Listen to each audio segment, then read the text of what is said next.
Hello, everybody. You're listening to the Big Chill Podcast. This is the quarter century episode, episode 25, Another Horse Punch.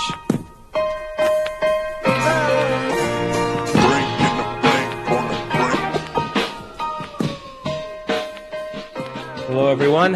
Welcome again to the Big Chill Podcast. I'm joined, as always, by Sam and Eddie. And I think we should start with Eddie, who apparently has a story about someone trying to do an imitation of my podcast nature, eh? Yeah, Vasilis, who obviously big time listener, talked about his namaste. Now, here's a surprising thing, right? From a guy who's trying to embrace his mental health and a relaxed approach to lifestyle, kind of went after you with his impression. I'll try and do the best possible version of his impression. But here, the unfortunate thing is, I'm not going to do it total justice, but it sounded a little bit like this. Hello and welcome to another episode of the Big Chill Podcast. I'm Frank. I'm here with, once again, this is going to be a great podcast. I'm here with my friends, Eddie and Sam. Sam, how's it going? He sounds like a cross between Donald Trump and Barney the dinosaur.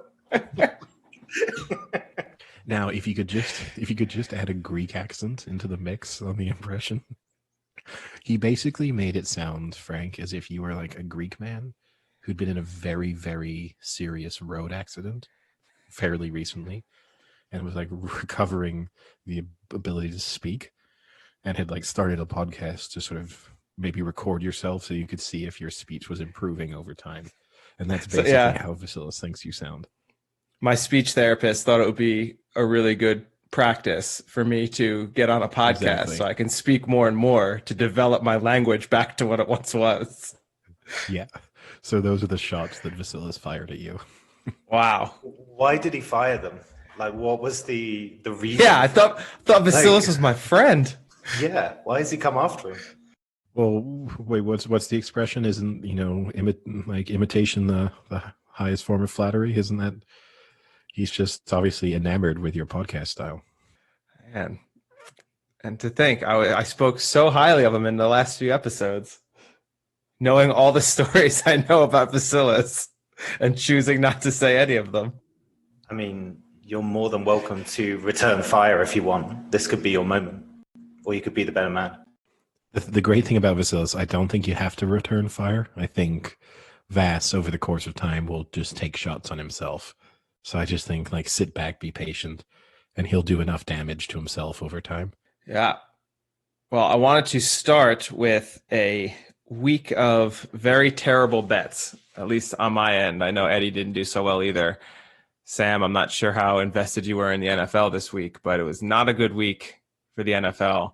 It was the best Sunday, though, for sportsbooks, apparently. Several sportsbooks came out saying that this was their biggest winning week so far this year, except, pretty interestingly, DraftKings got caught pretty bad with two big bets. And I just saw this. I thought it was pretty interesting. There was a $2 million two-leg parlay on the Lions and the Dolphins both to win. So that was $2 million to win 2.1. So that was a pretty big hit. And then there was another one for $100,000 on the Ravens, Dolphins money line, and then Steelers -3, and that paid out about almost 4-1. So besides those two, I think the bookies made a killing considering the Patriots lost. That was, I think, a big loss, and a lot of the bigger teams that should have covered didn't, like the Ravens. The Colts didn't cover. There was a few big ones that didn't cover. So we'll get into, I guess, our outcomes on Thursday, but I know for a fact I did not do good this week in my picks. Yeah, I think it's one of those, even for most people, right? Yeah, a lot of big teams didn't cover, so even if you'd managed to avoid the Patriots, but I think the Patriots would have been like a pretty central figure in most people's like money line parlays or teases, anything like that. And like you did well to avoid the Patriots in any of your bets. So just that alone. I appreciate that because I avoided the Patriots in every one of my bets and still lost every one of my bets. So it didn't help that much. That takes talent. It's also worth saying, even from a European perspective, right? this was a pretty nice week, probably for the bookies as well. You had two, we previewed the Champions Day at Ascot. You had the two odds-on favorites both lose. You had Real Madrid and Barcelona both lose. You had Liverpool not win at Everton. Admittedly, they weren't sort of super heavy favorites, but still. So overall, I think as a bookie, probably hard not to have had a profitable weekend, no matter where you were. Yeah, actually, now that you bring up the Ascot Champions weekend, at least I did tip a good 9-1 winner there on our podcast. So that was encouraging with Adea winning the Champions Stakes. So if only you'd listen to your own tips, I guess. Yeah, because you know what? I didn't bet it.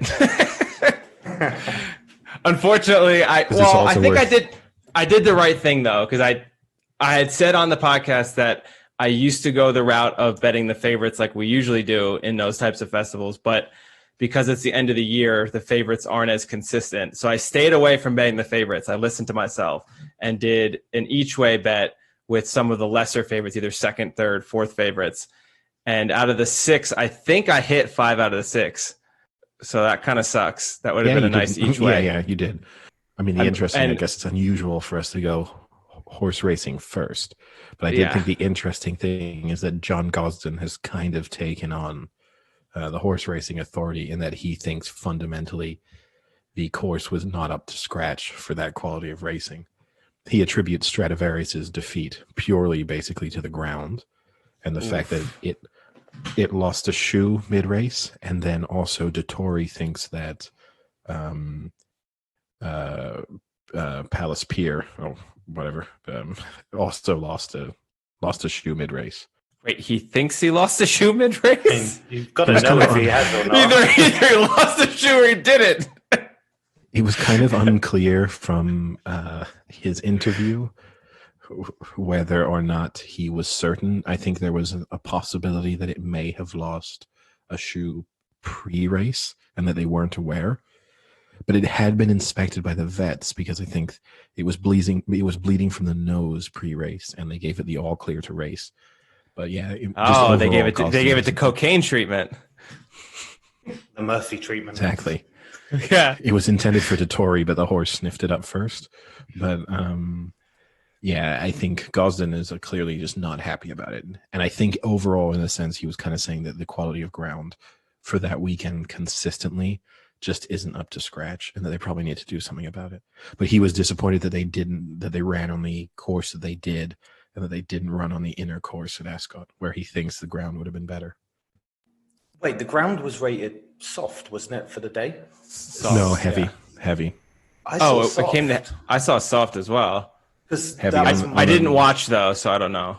Yeah, that was my point, is whether he was thinking that he's annoyed at the rating of the ground, or is he annoyed just that the ground period was bad, if that makes sense? No, I think he was disappointed just in the quality, just the overall quality of the ground. But yeah.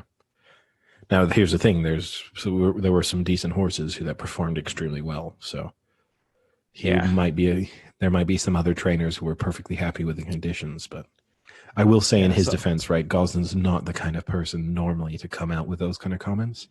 So he obviously was very disappointed with it in order to even be publicly saying that. Well, that was just a shitty start to my weekend of betting, I guess, because that was the early Saturday. And I mean, the only upside, I guess, for that was I didn't actually sit and waste my time watching the races. I was out on my Saturday hike, so I kind of just got the updates as they went. And the really shitty part is I said to avoid all the favorites, and the one race I lost on was the one race I took the favorite to win. So had I just fully listened to myself, I probably could have cashed a nice each way. You know, it sucks, but whatever. It is what it is. Also worth saying, right? You're saying you lost this weekend, but out of the three of us, you're the only one whose bet of the week actually won. Yeah. Because you had Zaha anytime goal scorer, and admittedly, it was a penalty, so maybe not the most glamorous way to win, but still, he scored early on too, so you didn't even have to sweat that one out. I think that was the 14th minute or something. Yeah. Did I bet that though? Maybe you don't want to be saying you're not betting your bets of the week. No, yeah. I did. Actually, I did even a little better. I did Zaha anytime, parlayed with Son anytime, and Vardy anytime. and Vardy ended up not playing, so that got voided, and Son scored, so I won that bet. That was my only win of the weekend. Wow. Not a bad win, though. It was like, 5-2, and I think like 2-1. So you didn't match not bad. you didn't match your 10K stake like you did in the Yeah. Oh yeah, no, I put matched 10K I on. matched my 10K stake. Oh, it's going to be a tough couple of weeks. I put my 10K on my bet of the week and proceeded to watch 2 of the 5 in the accumulator lose. And he put 10K and then 2K of mine. The only Took good my news winnings. about it was that I did at least. The only good news was I at least did win a burger and a pint out of the weekend. And maybe that's our opportunity to get our football reaction coming up and return to our status as a Niners podcast. How good do the Niners look? Jimmy G back to his beautiful best. Wait, I'm confused. I thought you were giving me 10 points and I was taking the Rams. You gave me 7 points, or 7.5, I should say. So that one was. Oh, I thought right, you were giving but- me 7.5. I had that completely reversed. Yeah, you did. Yeah, so do we want to start off with that game? Niners look good. I mean, unfortunately, you said may that we're as done well. talking about the Niners. So you said that they're done and we're done talking about them. You know, I mean, I think they still are done. I was impressed. The thing I liked the only thing I'll say about them, defensively, they looked pretty good. That was refreshing to see.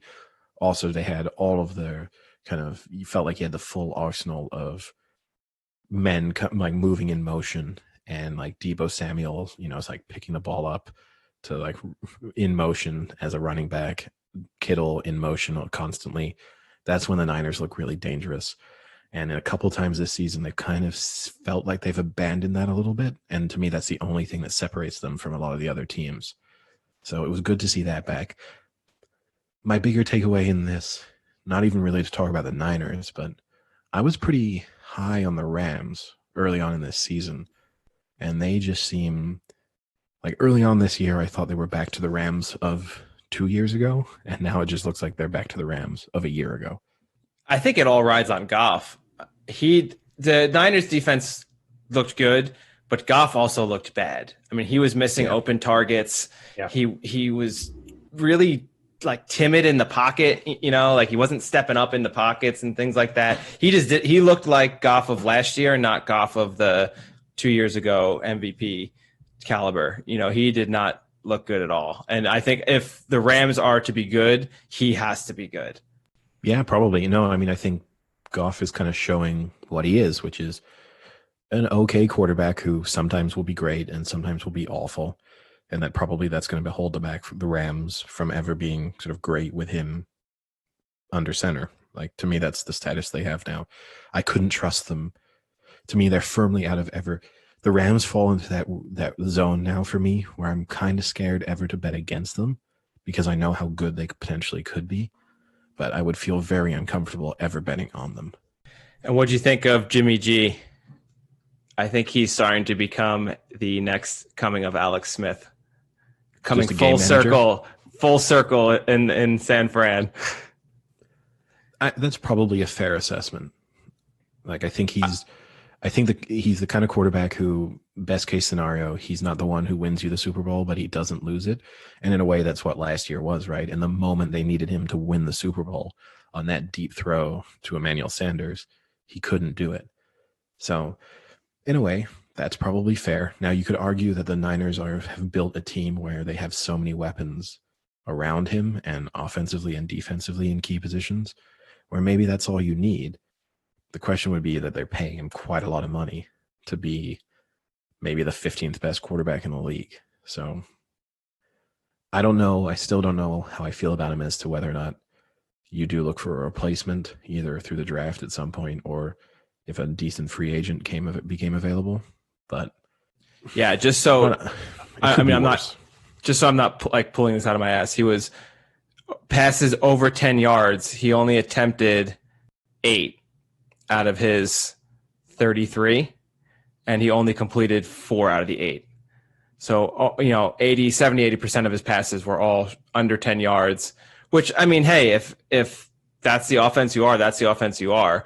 It's kind of the opposite of the Seahawks and Russell Wilson, who just likes to go deep every other play. But, I mean, the 44-yard touchdown pass to Kittle, that was a 5-yard slant, and he just took it to the house. So, I mean, if it works, it works. Yeah, I mean, that's the thing is I think you have to look beyond those stats. They're not an offense built on actual deep throws. They don't have receivers that kind of suit that. So in that respect, I'm not going to kill him for that. One thing I will say is maybe the Niners, with a little bit of scouting, may have identified the replacement for Kittle, for Kittle and Jimmy G this weekend, which is Julian Edelman, who completed 2 passes this weekend. And I think now his career passes, I think he's 7 for 8 career passing attempts. Well, he used to be a QB, right? Yeah, he was at Kent State. He was a QB, yeah. So he's either 7 for 8 or 8 for 9. I can't remember what it is. But maybe that's our way to kind of shift on to the Pats game, the true disappointments of this weekend, who looked awful. I mean, they were the killer for me. I think the killer for a lot of people. The thing I'll say is they nearly dug themselves out of the hole in the sense that they had the ball with the ability to win it on a final drive. They absolutely did not deserve to be in that position. The Broncos well and truly outplayed them over the course of that game, and the Broncos beating them was totally, totally justified. Yeah, the Broncos outplayed them, but God, Drew Lock is terrible. If he was a somewhat decent QB, the Broncos could have won that by 20 points.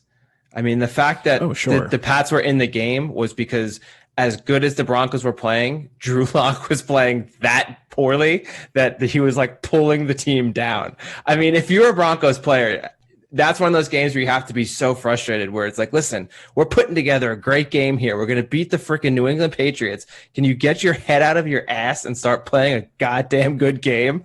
Yeah. Like even when last year when they went 4-1, he sucked when they went 4-1 last year. He's terrible. Yeah, it does say a lot about it when the Broncos didn't get in the end zone once. And if it wasn't for McManus's boot, they were scoring nothing against an awful Patriots performance. Like fundamentally, they could have. The Patriots D is their strength, right? The Patriots D. Here's what I'll say: is you can look at it. You can look at it as Locke was the reason. Like they should have won more easily. I'd flip it. How do you feel walking off that field if you're Cam Newton? And literally, you're saying I wasn't the best quarterback on the Patriots this weekend. Like legitimately, Edelman walks off there going like I texted you because I was obviously watching this game throughout, and I texted Frank when they had to pull out the first trick play on the attempt at like the game-winning drive, where they had the like kind of flea flicker to Edelman and completed for the first pass.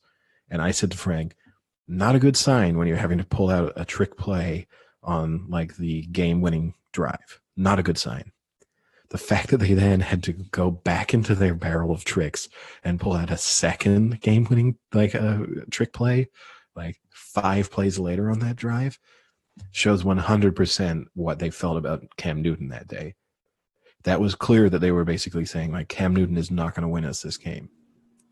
And like you can say everything you want about Locke, but at least Locke was coming up against arguably one of the best defenses in the league. And I know the Broncos defense is not awful, and they got some players back this weekend.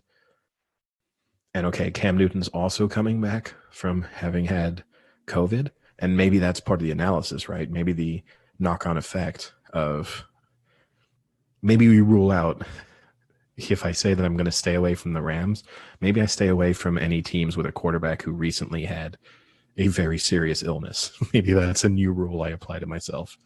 Yeah, I mean, that should be quite a fair one when you just do that anyway.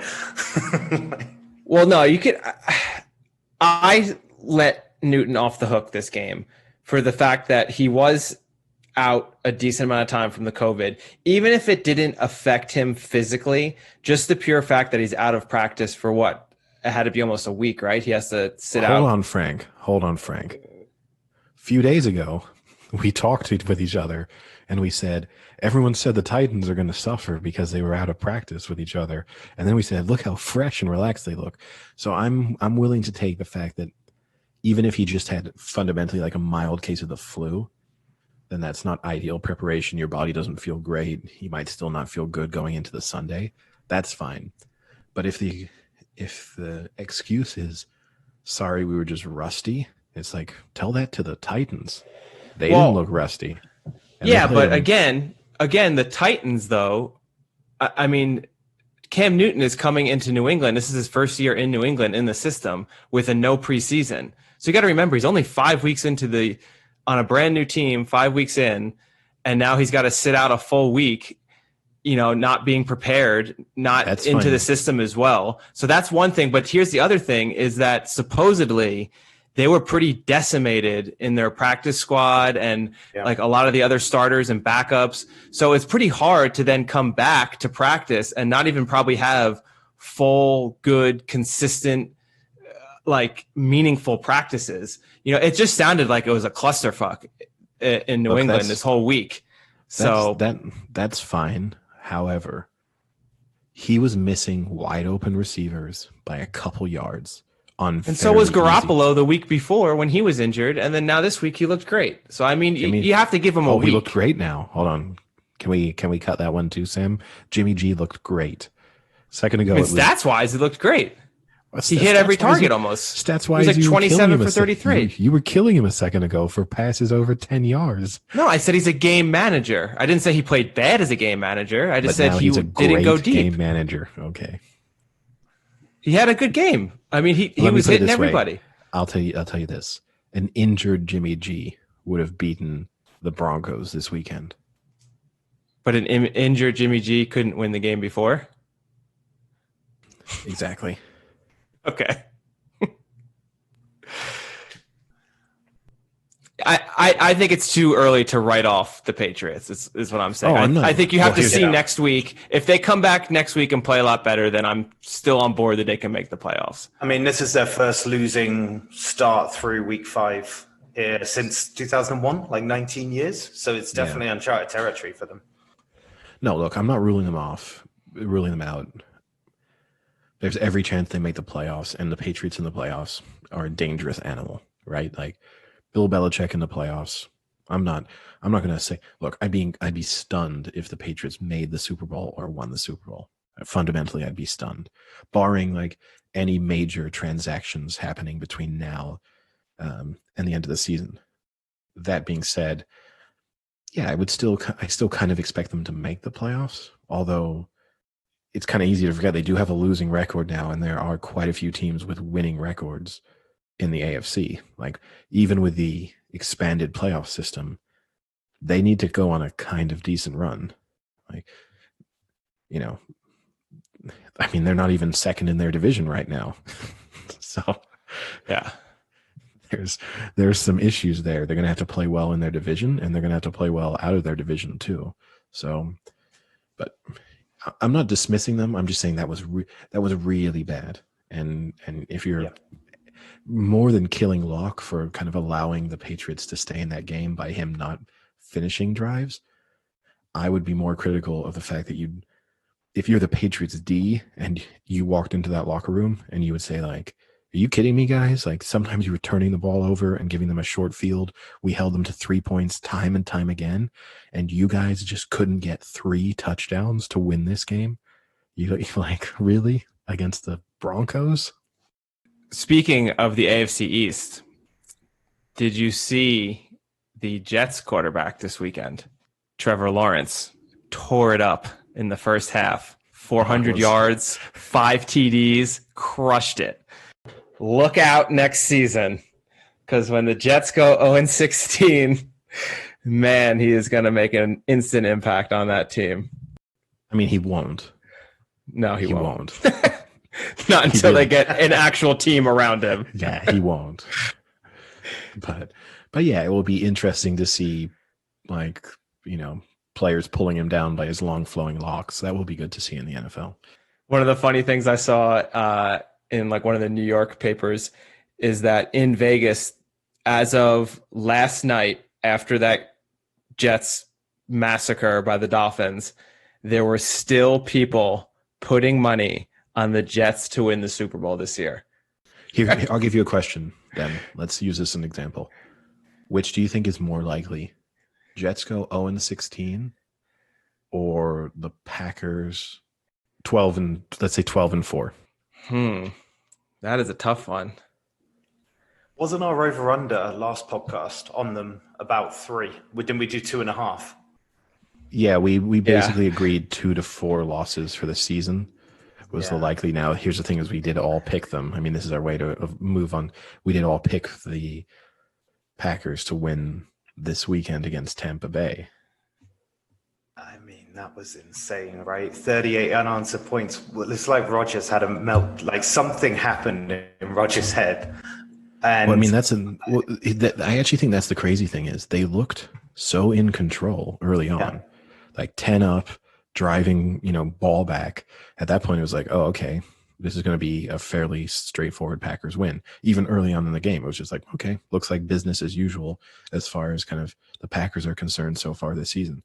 I will say we did all kind of talk about the fact that this had the potential for the Packers returning to earth game, and they well and truly return to earth, Challenger style.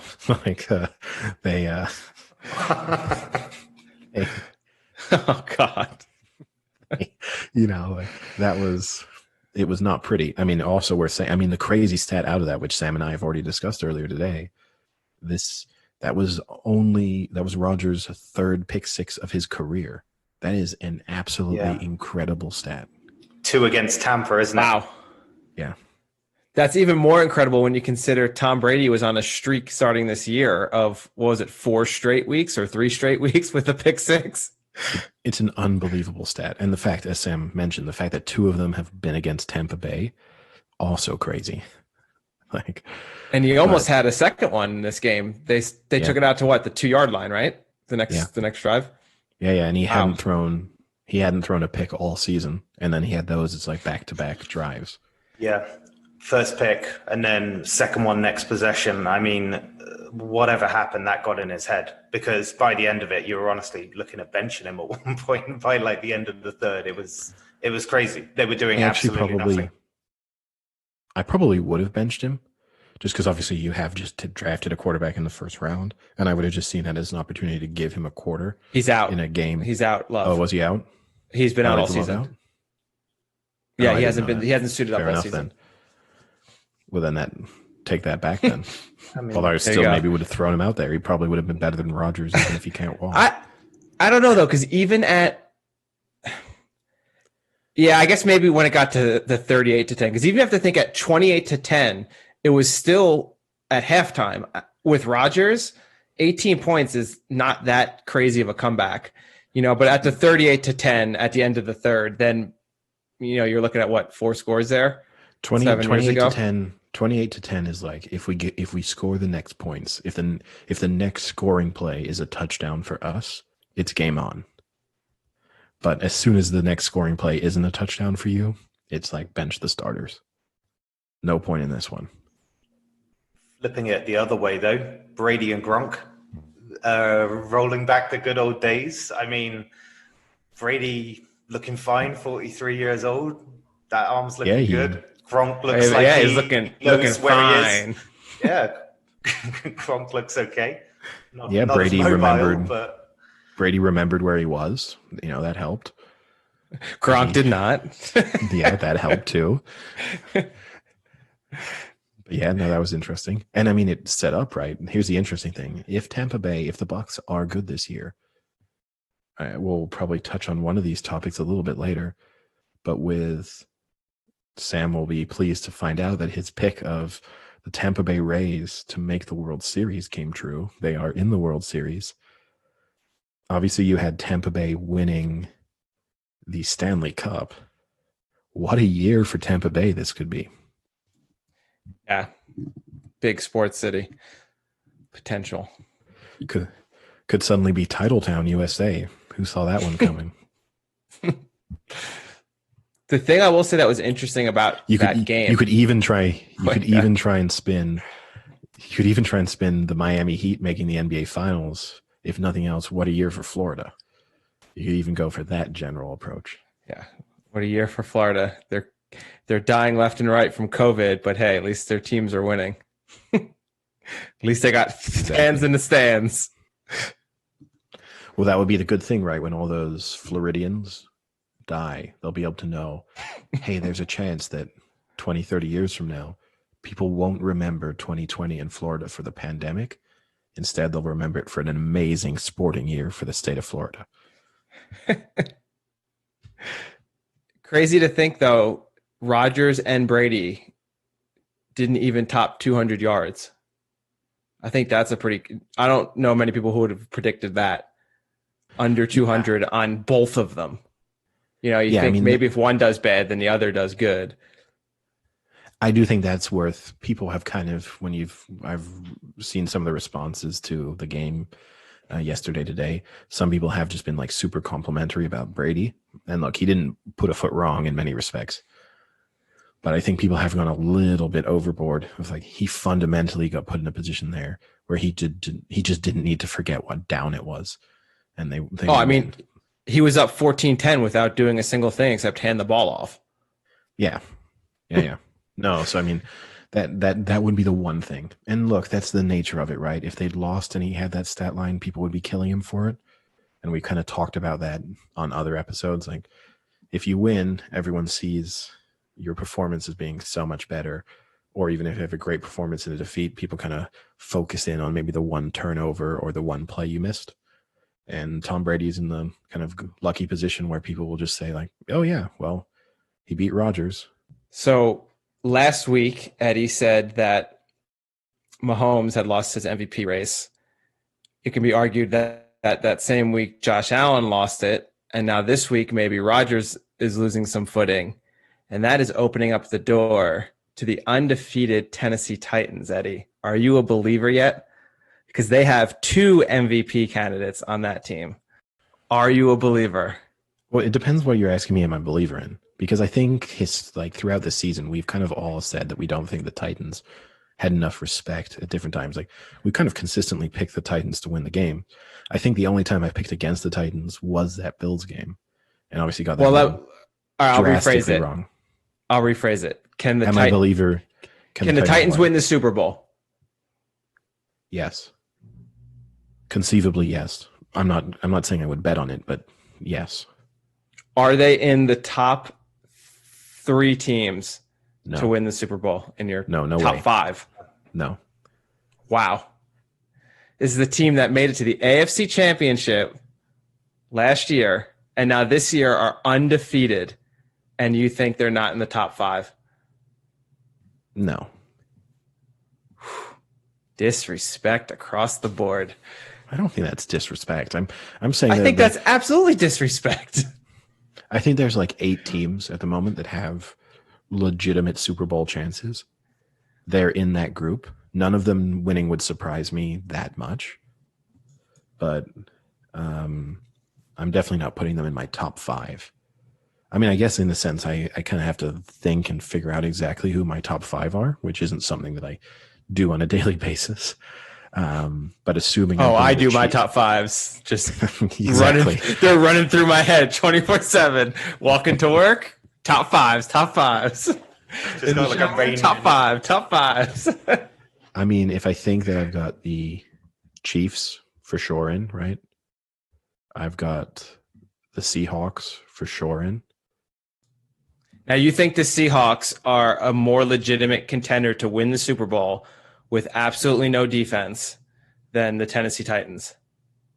Yeah, for 2 reasons. One, I think overall, I think they have the potential to be better. They've got stuff to fix, but they've got the potential to be better. The other thing they have going for them is that, kind of as we discussed last week, the NFC is clearly weaker than the AFC. So the fact that the Seahawks are going to potentially get to the Super Bowl without having to play the Chiefs, you know, like that's the team you kind of want to be avoiding right now. So to me, that's the big thing they have going in their favor. Yeah, I think I'm starting to be a believer. I don't know. And I guess the argument too that I was bringing up in there is who is the most valuable player even on that team? Is it Ryan Tannehill, who, played a great game yesterday, drove them back, came back, had a nice win? Or is it Derrick Henry, who is kind of the only running back right now that I would say goes against our argument of any running back can be fit into a position and do well? I think he is going above and beyond that. So I don't know who you would even pick as the most valuable player on that team. To me, it's clearly Henry. Like, it's not even really But here's my argument against that. Wait, real quick. I'll just give you my argument against it. Is since Tannehill's come in, they're 14-4. Before Tannehill came in and Marcus Mariota was the quarterback and Derrick Henry was still the running back, they weren't very good. Sure, but yeah, you can't be a running back in a team that's like constantly turning the ball over. So that's going to make you look bad. Tannehill's a very good game manager. He's Alex Smith to me. You talking about Jimmy G being Alex Smith? Tannehill's Alex Smith. And okay, he had one very good play in that game, the fake spike, right? Deserves credit for that. Good move. Probably won't be talking about it for as long as they talk about like Marino's fake spike. But still, a good play by him. But fundamentally, most of what he does, the thing he's good at is he just doesn't turn the ball over. So, and that's no small feat, right? There's tons of decent quarterbacks in the NFL who are undone by the fact that they turn the ball over on a consistent basis. But put it this way, you can't tell me, and it's tough to say because obviously they drove down the field with 80 seconds left or whatever it was to take the game to overtime. But you can't tell me if it was a playoff game and the Titans are getting the ball back down 7 with under 2 minutes. I'm not loving the fact that you've got Tannehill as the quarterback. All right, real quick. I'm just going to read you a stat line, and I'm going to read you another stat line. Okay. Quarterback 1. His team is 4-1. He's got a 65% completion rating, 13 TDs, 2 interceptions, 1,374 yards, a QBR of 85. Player B has a 70% completion rating, so 5% more. He has 1,368 yards, so 6 yards less. 13 TDs, same amount. 2 interceptions, same amount. And his QBR is 85.5, so 0.3 better.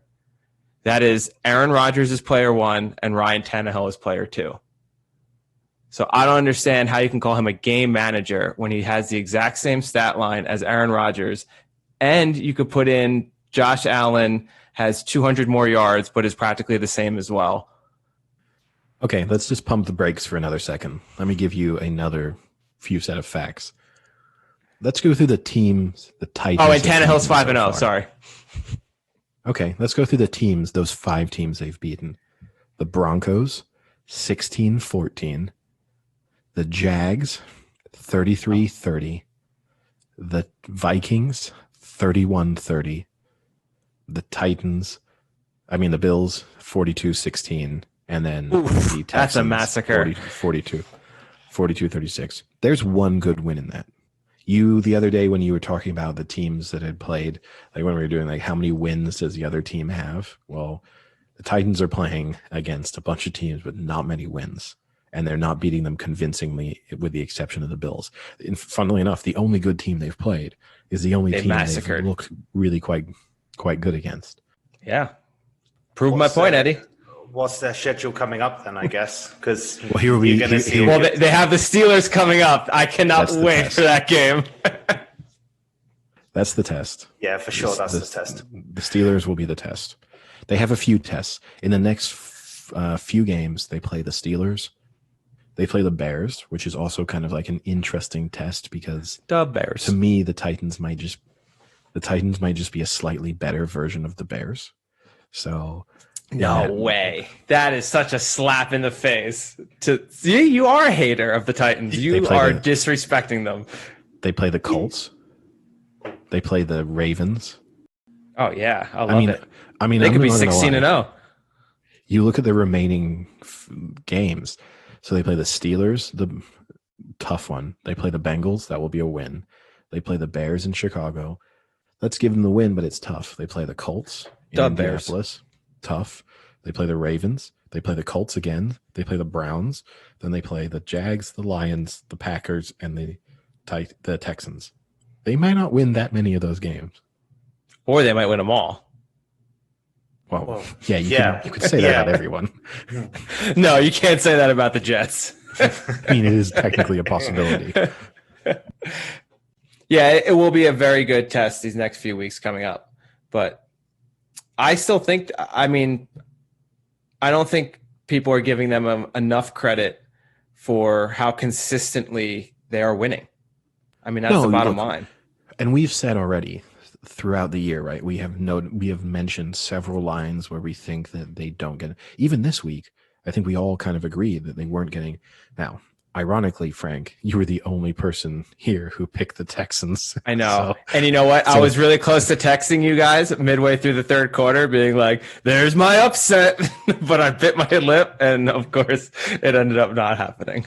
So your argument that I'm not giving them enough respect or Sam's not giving them enough respect, we gave them respect coming into this week and you didn't. So yeah, look, I think every week almost we felt like they haven't had enough respect in the line. That being said, they're not covering a lot of lines because they are squeezing out wins against teams. So, like, equally, you look at the way they've won games, you can't like them by more than 4 or 5 points because they don't win by more than 4 or 5 points. Yeah. They're lucky. The fact that they covered, let's talk about 2 things from that game. The decision to go for 2. Stupid. Is dumb. Really dumb. And the fact that they ended up covering in overtime with a touchdown is also relatively rare. A lot of times if you have a team favored, if you've got a team by -4 or more and you're going into overtime, you're seriously concerned that you're looking at just like maybe they win, but it's probably a game-winning field goal now. So the fact that you had them down 7 with 80 seconds to play and they covered a 4-point spread, like that's a miracle if you had put your money on the Titans. But I guess because I know we wanted to talk a little bit about analytics, the decision to go for 2, there's the element of you kill the game, but we talked about it on the 4th and 1 in the Vikings game a week ago. And to me, what I just don't get is you think like, so what's the risk? We fail here and it's a 7-point game now. So we're basically saying a touchdown, game over. Touchdown overtime, which, okay, we could back our D to stop them from getting a touchdown in 80 seconds. But if you're saying a touchdown plus a 2-point conversion, you're just raising that level of difficulty significantly. It goes back in a sense to then, not that this is a great rule, but like kind of what I discussed last week. How many good plays are you asking the other team to make in order to win that game? And fundamentally, if you said they need the touchdown and the 2-point conversion, you're at least saying you need 2 good plays. And then you're just in overtime. So you're saying 3. But if you're like, well, you stop us on a 2-point conversion, well. So here's my question, though, is did the outcome of this game kind of prove the analytics correct or not? Because the analytics are saying to go for the 2 because chances are either they're going to get 7 or 8 because a 2-point conversion should be, I think it's like 60%, 65% success rate. And that with that outcome, you're either going to go to overtime and get a tie, or you're going to go to overtime with the potential to lose it, versus if you go up 9, you've basically won the game.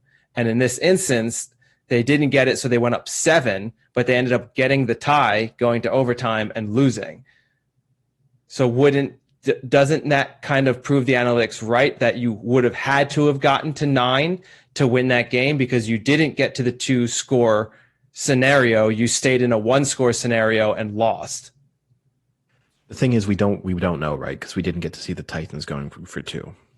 I know, but I think that kind of shows the analytics part of it is assuming. I mean, the more I read into it, I don't dislike that move because Oh no, man. It's such a here's the thing is the thing that was perfect about the week before. But wait, real quick. Okay, go ahead. I'll let you go. Go ahead. The thing that was perfect about the Seattle situation, right, is we got to see them go for 2. And as we said at the moment, okay, maybe a different level of pressure on going for 2 to extend it to a 3-point lead versus to tie the game. So we didn't get to see necessarily the exact scenario, but at least fundamentally kind of got to see them run that play, and they failed. So there you kind of got to say, wrong move. Now, here, there's 2 things I'll say is there was nothing about the way that they'd been playing that made me think that they were going to be successful in a 2-point conversion. They weren't like moving the ball at ease. They weren't, like converting on short down distances really easily. So why do you think you're suddenly going to be unstoppable on a 2-point conversion? The stats are going to be misleading at times because a lot of the teams that run 2-point conversion consistently are good at doing them. And they have a setup that works. Like you have a super mobile quarterback, you just roll them out. Like the Chiefs are good at them. The Ravens are good at them. Like there are teams where you'd say the 2-point move is a good move. I don't think it's a good move for every team. I don't think every team has a 60% chance of completing a 2-point conversion. Okay, then if you flip that script and you say that they have to get to the 9 points because otherwise it's a 1-score game, and you're saying you'd rather have the team have to go for the 2 than to just kick the extra point to take it to OT. Yeah, okay. But now look at the team you're playing against. How many times are you going to stuff Derrick Henry on a 2-point conversion? I mean, Derrick Henry's rate on a 2-point conversion is probably 95%. So you have to assume that if the Titans get the ball and score the touchdown, their conversion of a 2-point conversion with Derrick Henry in there is probably really high. So for me, I'm thinking, you know what? I don't want them. If they score, we're going to go to overtime, whether we're up 7 or up 8, because we can't stop Derrick Henry. He's got 220 yards rushing this game. Well, that was a little bit before, but he had 170 yards rushing already at that point. We can't stop him. We can't stop him for 2 yards. So you know what? We need to get to 9 points and make it a 2-score game. Otherwise, we're going to go to OT and we'll probably lose. And that's what they did. For me, you surely, analytics aside, and I guess slight lack of knowledge aside, but surely you want to put more game-winning events in front of the opposition team. And that's exactly, it seems dumb for me, because what you want to do is you want to be like, right, you've got to score, but then you've got to do something, like then you've got to do a 2-pointer. And for me, it just seems like you should put that in front of them. Like that's the option, right? Yeah, but then the other option is if you can get 2 yards on your 2-point conversion, now you put them in a scenario where they have to drive down the field, score, then recover an onside kick, and then get that and then score again or kick a field goal. That is the most unlikely scenario. And all you have to do is get 2 yards to make that scenario possible. I don't think it's a terrible call, no. Especially against the Titans, especially against a team that was dominating you that second half. For them to get 2 yards, I would have said would have been no problem. Yeah, I mean, I just fundamentally disagree. I always throw it back to, right, I'm of that belief of like, what would I have done playing Madden? And I know that that's not the greatest comparison, right? But I think there's elements sometimes where not NFL coaches could do with the idea. No, I'm actually a punter, as I think Sam can attest. I punt. I think I'm not an idiot when you always go for 2-point conversions. It doesn't even matter about the stage of the scenario. I wouldn't in that situation.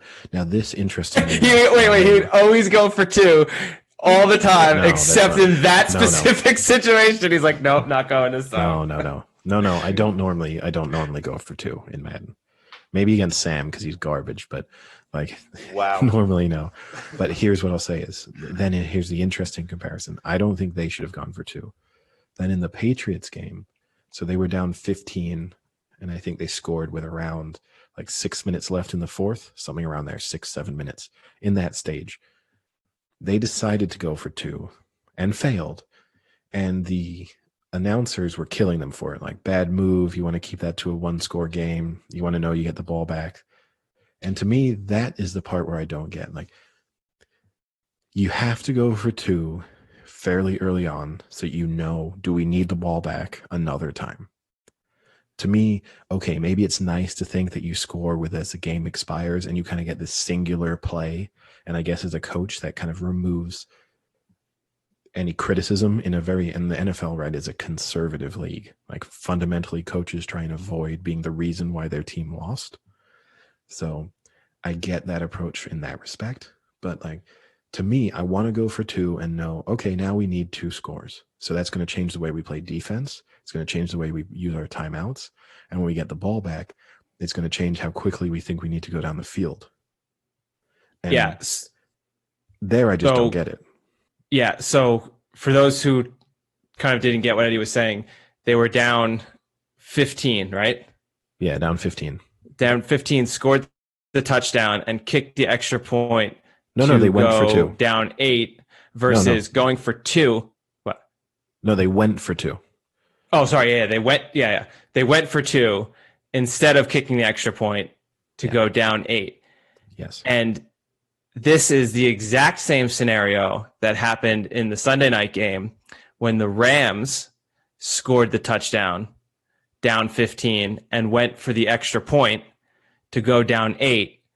And Al Michaels said that is absolutely the correct call not to go for 2. He said, I respect analytics, but sometimes I think you need just to throw them in the dumpster and play with your head. Now, I don't know what head Al Michaels has on him, because I am 100% with you, Eddie. Wouldn't you want to know if you need to get the ball back again? Wouldn't you rather know with 2 minutes left, oh shit, we missed our 2-point conversion. Now we need to score quickly, get an onside kick and score again, versus being down by 8, driving down the field with 5 seconds left and then missing the 2-point conversion and going, oh shit, now we got no time left. Whoops, we fucked that up. That it's the dumbest thing to not want to know what you need to do as early as possible with limited amount of time left.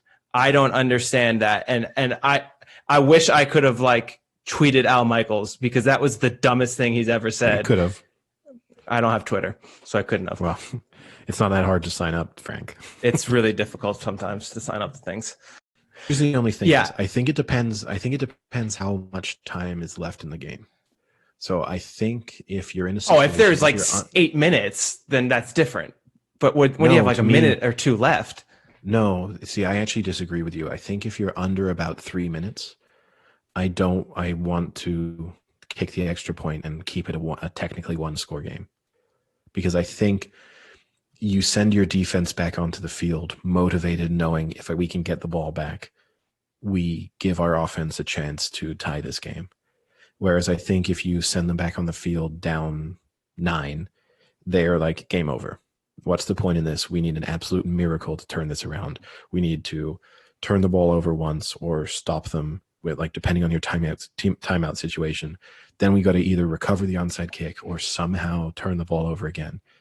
Now, in the Patriots situation, it was different because there was, 5-6 minutes left. So you and they had 2 timeouts. You knew you were getting the ball back kind of no matter what, barring a 6-minute drive. And equally, you had a realistic chance, without even forcing a turnover, of getting the ball back twice. So to me there, you go for the 2 so that all right, this is the situation we're in. When we get the ball back next time, we can go on a slow drive to tie the game and take it to overtime, or do we need to hurry up so that we need the ball back another time? But I don't want to go for 2 to effectively end the game with 90 seconds, 2 minutes left. I'll disagree with you there.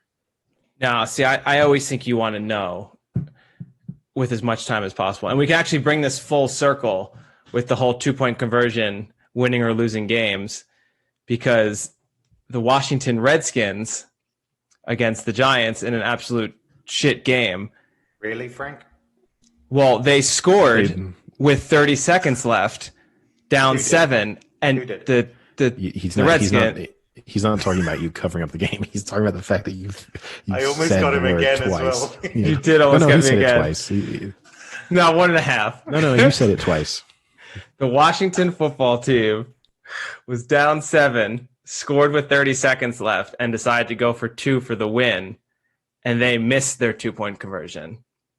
So here brings it the full circle, where how easy is it to get a 2-point conversion?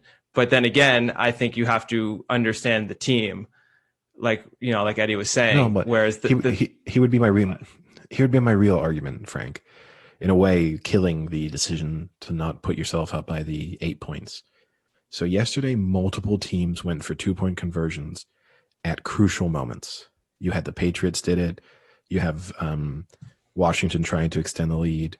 You had the Eagles needed the 2-point conversion right to tie the game against the Ravens. None of them got it. So the whole 60%, like, it's so skewed by people, the weird teams that go for 2-point conversions on their like first scoring drive of the year, or they go for a weird 2 up 19 to push them to up 21 instead of being up 20. Those like no pressure 2-point conversions change the game, change the statistics so much. But you look at yesterday, they're not gimmies. People talk about them like they're gimmies. Like, the teams fail on them constantly. I certainly know that if I have a bet on a team and they need a 2-point conversion to tie the game, I don't feel comfortable. The way the Eagles also got 2-point conversions that game. Not when it mattered. Not when it really mattered. Well, that's the point. Statistically, though, easy to get the 2-point conversion when you're down 21 to like kind of chip into that lead. Yeah, not so hard. But when it's like game on the line, run our best play against the defense running, like full focus, running their possible best play with their best personnel out there, not quite so easy. I mean, probably for the Eagles, probably hurts too, because you probably don't have that many 2-point plays, like really well rehearsed. So when you're running your third one in the same game, you kind of might have run out of the ones that you're like, this is our go-to. Like that might be one of your issues there too. Our probably only other noteworthy game, I'd say, so far. Steelers. How good do they look?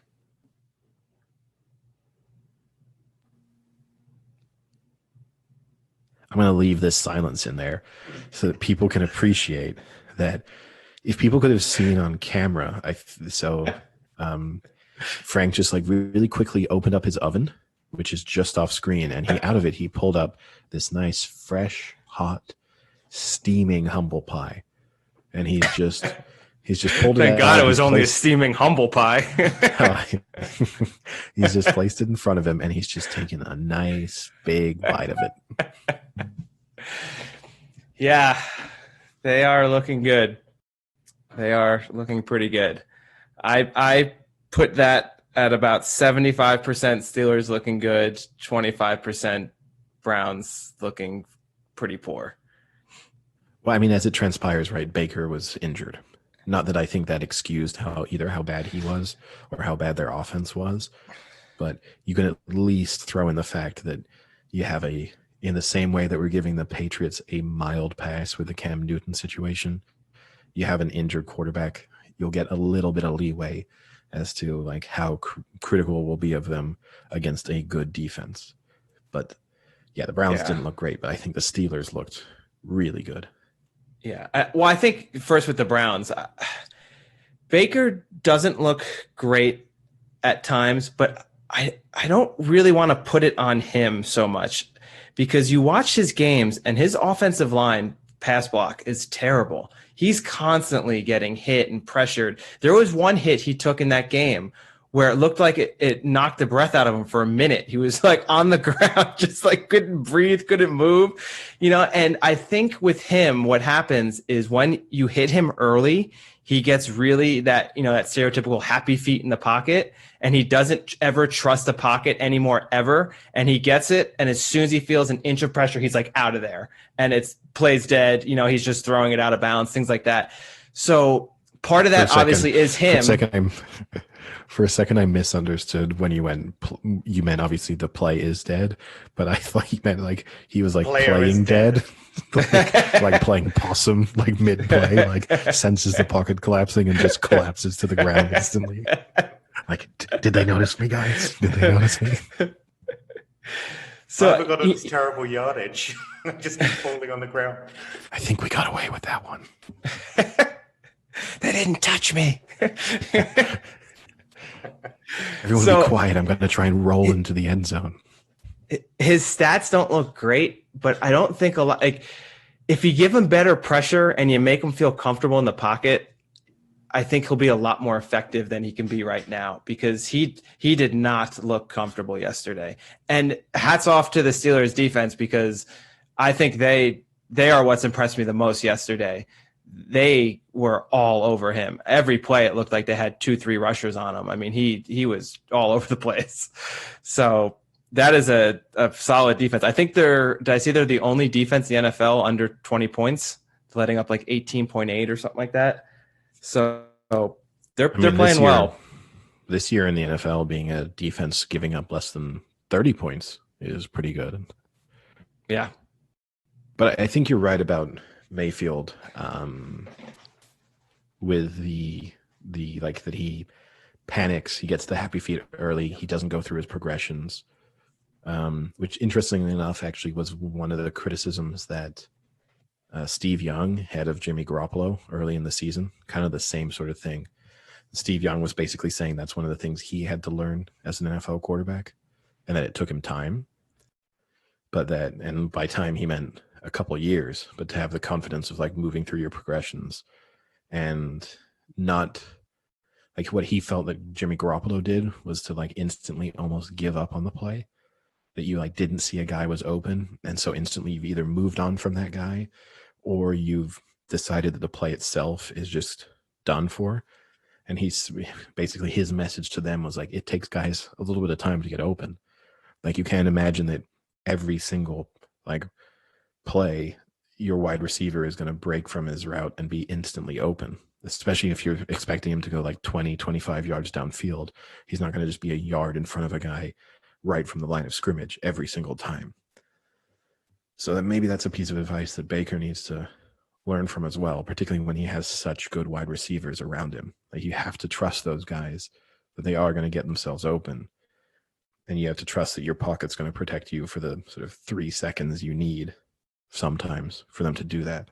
And instead he just panics. And then I also think it's the downside to those like semi-mobile college quarterbacks, which Mayfield's in that category of like not genuinely mobile, but kind of mobile, where they think that they can make a play taking off because they could do it in college. And it's like, no, everyone's faster here and bigger. So when you try and roll out of your pocket and make a play, you're just getting sacked.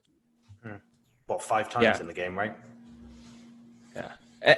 And I mean, like I said, I don't hold it too much against him, because when you watch the games, he's getting massacred. I mean, I think just about anybody back there would be, have happy feet and want to get the hell out of there. He just gets crushed. If I were him, I'd start screaming at my lineman at some point. I mean, just that image of him though on the ground, that one hit he took, where the lineman tries to like kind of help him up, and he just is just completely immobile. Obviously, can't catch his breath. You gotta feel bad for him. He's playing dead. He might have been dead. It might have been an act. But yeah, no, I agree with you. And also tougher to do that once the game became clear that it was over. Like it's one thing to stick in. He did get benched, right? Yeah, but it's one thing to stay in the pocket and like know you're going to throw and then get hit when it's a tight game and you want to make plays. But when you've kind of worked out in your head, this game's probably done. Do I really want to get hit 4 or 5 more times really hard by quite like impressive line and linebackers? You probably at that moment, you're just like, you know what? Just get me out of here. And other interesting decisions from the weekend in the Premier League. Once again, VAR reared its ugly head with 2 controversial decisions, both in the same match, and both probably, well, you'd say both changed the outcome of the match. The less controversial of them, I suppose, being Jordan Henderson's what probably would have been winning goal being disallowed because Sadio Mane was offside in the build-up. I guess because his shirt sleeve was a bit too big. I'm not entirely. I have to say, watching it when they first showed the replay, I thought he was going to be offside, and then when they actually cut to the like actual breaking down of the decision, suddenly it was a lot closer than I thought it was going to be. And even though to me it was funny, and I want City to win the league, so I wasn't unhappy with the fact that he was offside. The fact that those are the margins that we're talking about. As we've discussed before, it's so ridiculous. There has to be some better rule for whether or not you're offside. There just has to be some improvement. But Sam, I'd be interested to then get your thoughts. That one's one thing, and we kind of discussed the offside rule before. But your thoughts on the Jordan Pickford, Virgil van Dijk situation. Frank, I don't know if you actually saw this. Did you see the tackle, Frank? No, I didn't actually. So Jordan Pickford, obviously, I guess former England goalkeeper, let's call him that now, because I don't think he's getting anywhere near that number one position again. No, you can't say that yet. Honestly, you can't say that yet. But essentially, ignoring all of the VAR and what happened, essentially, Cross came in and he, nothing short of kind of ran out and scissor kicked, like scissor swiped Van Dijk at knee high. And Van Dijk's injury is his ACL, isn't it? Yeah, so he's out for probably 6 to 8 months. His season's done. So which obviously for Liverpool, huge implications because he's probably their most important player. I just watched it now. Ooh. Oh, I think for sure that's their season. I think Liverpool lose the league because of that event. Which, let's be fair, Everton fans, not even if you're people who don't wish ill on a player, right? You don't want to see someone injured. They will probably be mildly pleased that the Merseyside derby has been involved in an incident that probably has, if it hasn't ended Liverpool's title hopes, has at least significantly dented them, far more than them beating them would have done, right? But here's the thing: some people have been talking about Pickford feels bad. It looks like some people have been talking. Well, here's the thing: some people have been talking about it as if like what Pickford did was sort of malicious. I don't think so. I think he was just a goalkeeper coming out really quickly to make himself as big as possible. I think that's just like you get out, you throw yourself as big as you can. You try and get in the way of the ball. The controversy here, right, is the fact that it then turned out Van Dijk was offside, and so then there was no punishment for Pickford, which raises an interesting question. We've always kind of laughed. Sam and I have always laughed. Wait. Would there have been? It was a penalty. It was going to be a penalty, and then the question becomes, it's probably just a booking for Pickford because the idea with the penalty now is to not have the double punishment of a penalty. Yeah. And however, had it been interpreted as being sort of serious foul play, he could have also been sent off for what he'd done. Yeah. That's what's stupid about it because they do this set. It's almost like a step. So they're basically like, look, first things first, is it offside? Second one, is it a clear penalty? And then the third one is obviously the serious foul play and things like that. And because step one was yes, it basically invalidates everything past it. But apparently you can check for a red card. If the offside is an offside, you can still check to see if it is serious foul play. But the thing is, apparently VAR did check there's a bit of confusion about it, but apparently VAR checked the tackle to see if it was serious foul play and it deserved a red card. And they didn't even recommend that the referee go to take a second look at it or anything like that. So that would mean, if reported correctly, that they saw this absolute scissor knee-high tackle and said, genuine attempt to play the ball. That's what they're saying. That's what they're saying with that. This is where I do struggle with it. I think it is a genuine attempt to play the ball in a way. So part of me doesn't dislike the fact that he wasn't then sent off, even if he was offside. To me, it raises a more interesting question about the rules, which is, should you being offside then invalidate the potential of, say, winning a penalty or a free kick? It's an interesting one. I mean, we always joke about it, Sam, in like FIFA, because we'll always have like a player's offside, and then we intentionally try and scythe someone down. Now, the good thing about FIFA is the game is programmed in such a way that you don't injure someone when you do that. It's just funny to like horrifically take someone out and the referee not notice it. And fundamentally, some sense of humor you've got, Eddie. No. But this is a funny point that Eddie's making, because it does mean that you get this like brief window where you're like, he's offside, so I'm going to absolutely destroy him, and nothing will happen because of it. Because it's offside, it invalidates everything after. Yeah, and to me, it's weird. And now here's the thing is, it's obviously not the case, right? Because you have players who are sent off for off-the-ball incidents, or for things when one foul occurs and then another foul occurs, and that kind of the more serious nature of the second foul means that that's the one that's dealt with. So you have it happen in football all the time. It's just interesting to me in a way that they are kind of saying, and not that I think there are many footballers in the world who would ever intentionally try and injure another player, but they are raising the possibility. Yeah. But they are raising the possibility that you could know a player was offside and then decide to throw yourself into a very dangerous tackle, in a sense, knowing that it was a win-win situation almost. And that, to me, is interesting. And I don't know whether you should say, like, it's a weird one, right? But part of me feels like if he's offside, you can still give away a penalty. You fouled him. It's not as if play ground to an immediate halt, right? Because, so that's the tough one. VAR. Or maybe at least a dead ball, an indirect free kick in the penalty area, something that's gone totally out of fashion. You never see those anymore. You used to see them when we were kids. You used to see them all the time. You never see them anymore. What, the indirect free kick in the box? Yeah, you just never see it. I mean, remember Alan Shearer's England goal? That's like one of my most famous goals, when he just thumped it from like 3 yards out. I feel like I saw Shearer take at least 10 indirect free kicks in the penalty area over the course of his career. I can't remember seeing a single one in the past few years. I'm sure someone will point out one that I've forgotten, but fundamentally, you never see them anymore.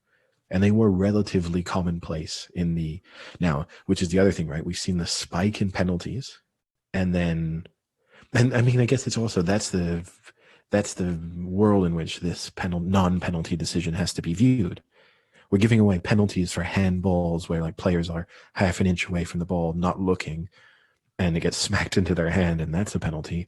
But you potentially ended someone's career, but sorry, he was a foot offside when it happened. We'll overlook that one.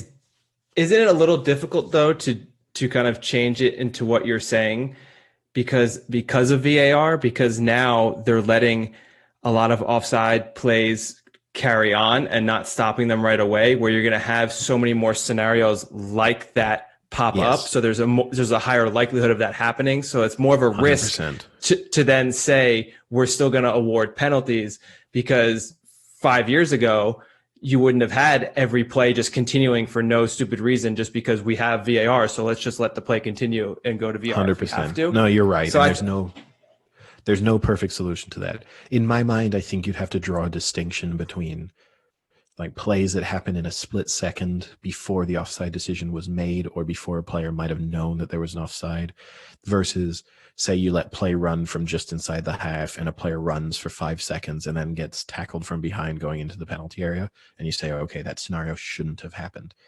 But when it's like a ball played into the box, a player was marginally offside, he instantly gets tackled. And it's like, well, no, we're not going to bail the defender out here, because if he was so confident that the attacking player was offside, he shouldn't have made a challenge. But that's the dumb thing about how they implement offside as well, because they check for it during, it can be at any point during an attacking phase. And I think we saw it last year with the Spurs Man City game. It was where there was a handball, maybe about 7 or 8 phases earlier. I'm probably exaggerating there, but it's probably like 3 or 4. And Man City had that goal disallowed because it hit Laporte's arm and then bounced around a few people, a few shots. Then there was the goal. Yeah. But they were like, nope, there was a handball probably a good 5 or 6 seconds before the goal, maybe even more. and it's just, it's dumb. It's really dumb. It's not even, it's not getting implemented well, but also it's the inconsistency. This is something I never get. It's the inconsistency of when it's asked. It almost seems sometimes that the referees will ask if players scream enough at them. And then there'll be times where everyone's like, this is the most obvious thing to go check VAR. And they're like, nope, I'm so convinced that, because the referees will come out and they'll be like, I'm so convinced of my decision that I'm not going to check VAR. And it's like, well, why is it there then? Yeah, no. And to me, that's where the English approach is broken, because the European approach, more of a fifth official telling you, ooh, look, you might want to take a closer look at that. That's the better approach to me. I mean, rugby has it the best way, right? Which is the idea that they refer it, phrasing it in a way where they put the video ref in a position where it's informing what specifically the level of doubt they're looking for. So already to me, that's an interesting approach. And then second of all, they look at it together on the big screen. So one, it keeps all the supporters or the players aware of what is being looked for and checked. And two, it means that the referee then automatically gets that second look at a major incident where he also gets to see it and kind of base that on what he saw with speaking with his linesman and having the understanding of, okay, this is what happened. This is what I saw. Okay, maybe now my opinion has changed.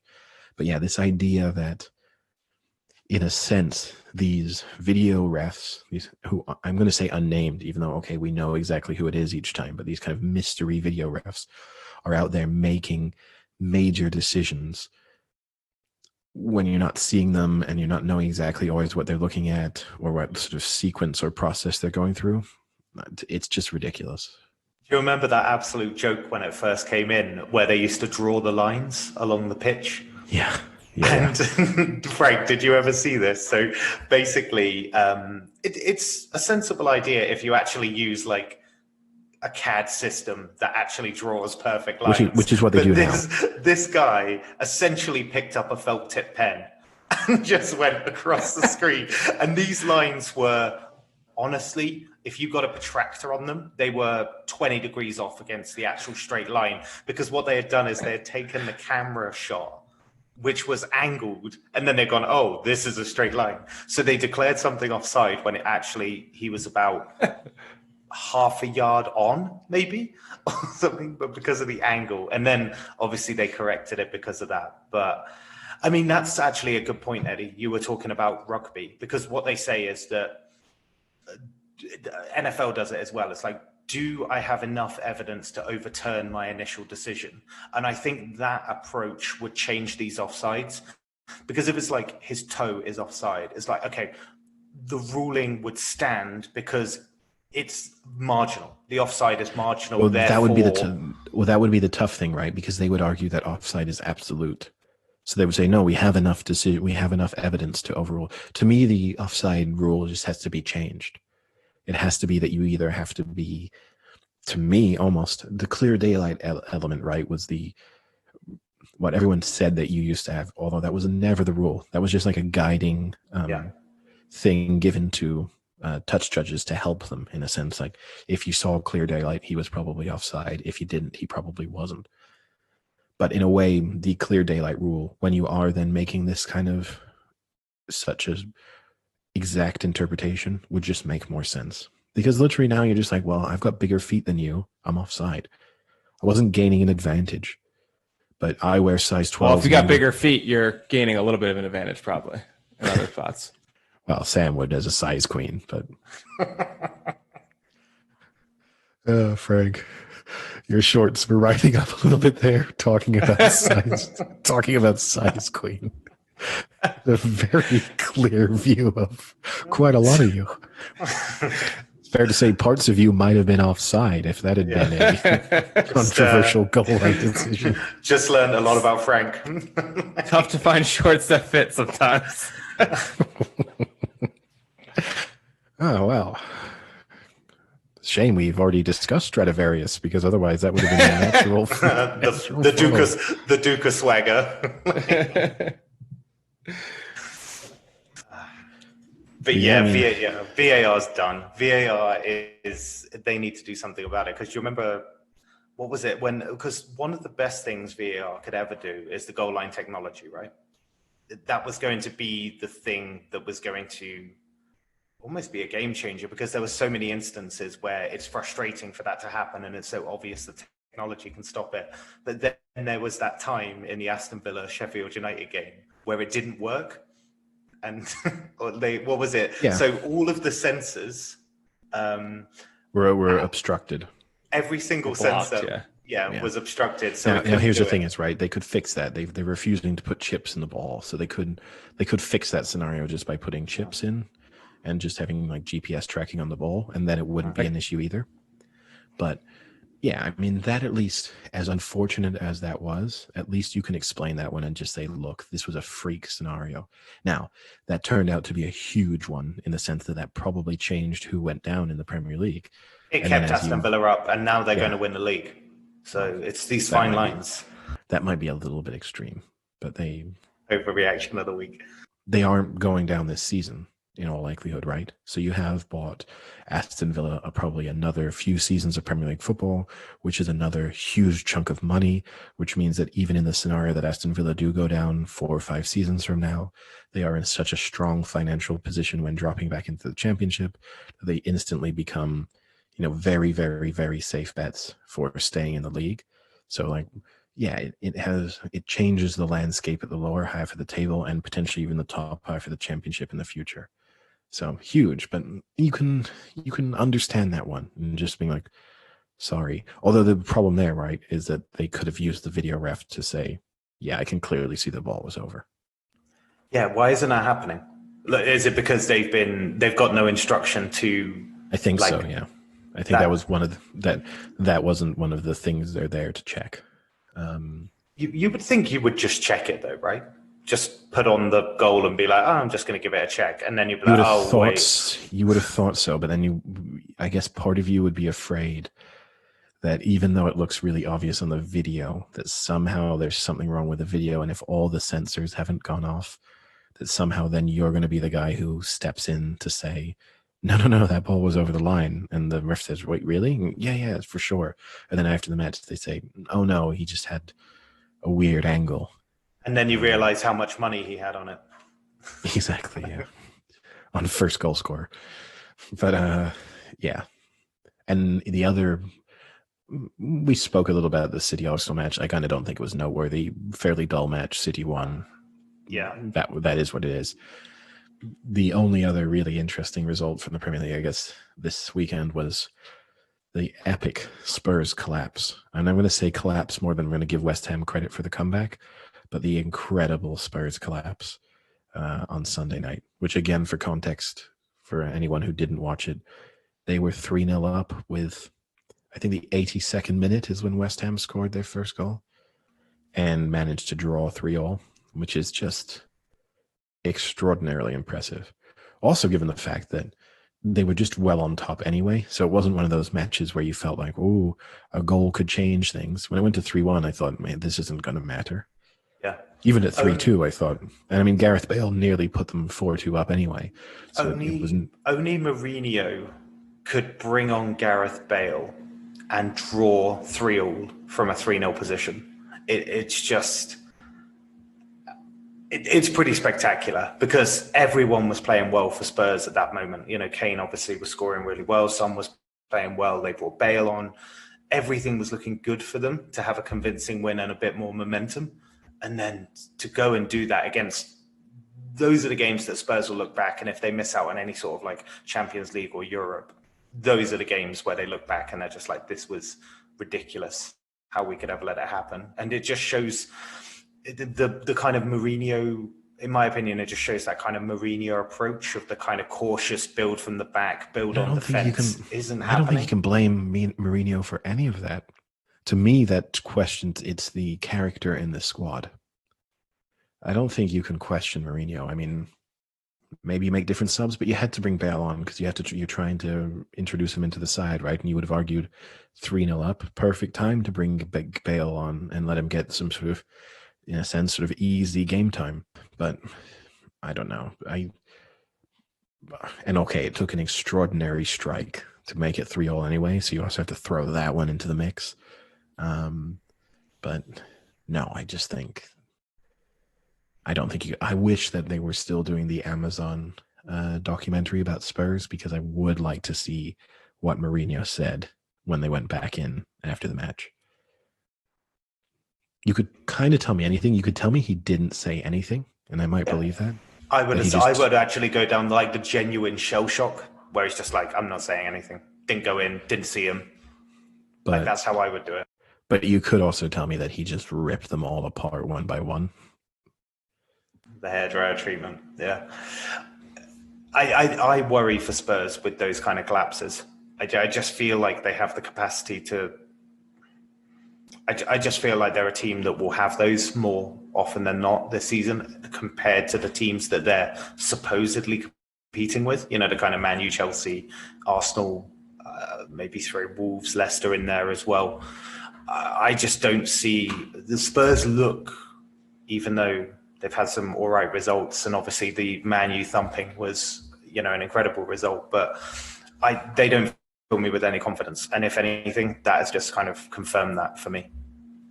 Yeah, I mean, you'd argue that they're scoring goals for fun, right? So they have that going for them. They look, going forward, they look the most potent team in the league right now. And that's without Gareth Bale playing any real part so far, right? So you would imagine that's only going to get better. But defensively, still huge question marks. It's okay, they got Eric Dyer. If they could just bring Harry Maguire in and then have Eric Dyer and Harry Maguire at the back. Great name combination for starters, right? The Dyer-Maguire pairing. But also just two massive heads slowly moving in the back line. I mean, one slab head stuck there, the other one running off the field to take a shit. It'd probably be smart, right? Because if you could maybe just put them on mild steroid plans. So, I mean, this is coming from me, right? I've got a very big head. But if you could just put them on mild steroid plans so their heads became just a little bit bigger, they might each get their own gravitational pull, and then just defending would be simple. Well, you can imagine that, like a shot whizzing past their head and just the ball stopping. And just it just starting to just slamming in. Slowly just starting to orbit around them.